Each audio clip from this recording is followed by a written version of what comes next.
ஒரு well spend Saturday evening. ரொம்ப நாள் ஆச்சு இப்படி குவாலிட்டி டைம் ஸ்பெண்ட் பண்ணி.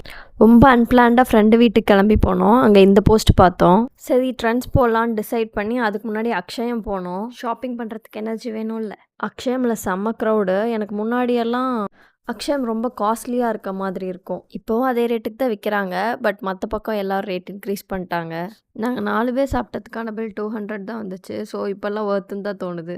அக்ஷயம்லேருந்து கிளம்பி we reached Anna Nagar Trends. என்ன ஆஃபர்னால் நீங்கள் 7000க்கு ஷாப் பண்ணிக்கலாம். பட் 3.5 பில் பே பண்ணால் போதும். ஒட்டுக்கா 3.5 ஸ்பெண்ட் பண்ண முடியாது. ஸோ நாங்கள் பாதி எங்கள் ஃப்ரெண்டு பாதி ஷேர் பண்ணிக்கலான்ட்டு போனோம். இந்த மாதிரி டார்க் எர்த் கலர் ஷர்ட்ஸ் அவர்கிட்ட இல்லை. எனக்கு இது ரெண்டுமே ரொம்ப பிடிச்சிருந்தது. ரெண்டுமே ட்ரையல் பண்ணாங்க. ட்ரையல் பண்ணது ரெண்டுமே வாங்கிட்டு நெக்ஸ்ட்டு கிட் செக்ஷனுக்கு போயிட்டோம். அங்கே பாப்பாவுக்கு ஒரே ஒரு ட்ரெஸ் தான் எடுத்தோம். ஆனால் அந்த ஒரு ட்ரெஸ் மட்டும் 1100. பட் ஆஃபர் போக 550 வரும். எனக்கு ஒர்த்துன்னு தோணுச்சு. ரொம்ப பிடிச்சிருந்தது, எடுத்துக்கிட்டேன். எப்போ இந்த ஆஃபர் போட்டாலும் கண்டிப்பாக போய் ஷாப் பண்ணிடுவோம். செலக்ட் பண்ண ட்ரெஸ்ஸஸ் எல்லாம் பில் போட்டு அதுக்கு 4-5 கூப்பன் கொடுத்தாங்க. எல்லாம் வாங்கிட்டு வெளியில் வந்து பார்த்தா